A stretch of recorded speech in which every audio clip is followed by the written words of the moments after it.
Last but not least, you can use DUOPAN for your immersive audio production too.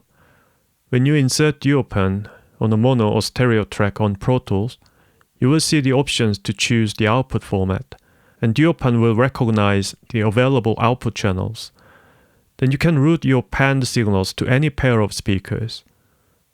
Other DAWs that support multi-channel audio will also support this feature. In this video, I will use the APL Virtuoso Binauralizer to demonstrate this feature over virtual loudspeakers in the virtual APL listening room.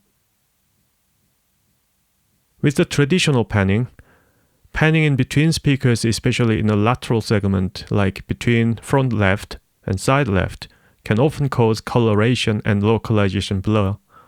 But with DUOPAN, you can achieve more accurate and natural sounding result. Here's a quick comparison.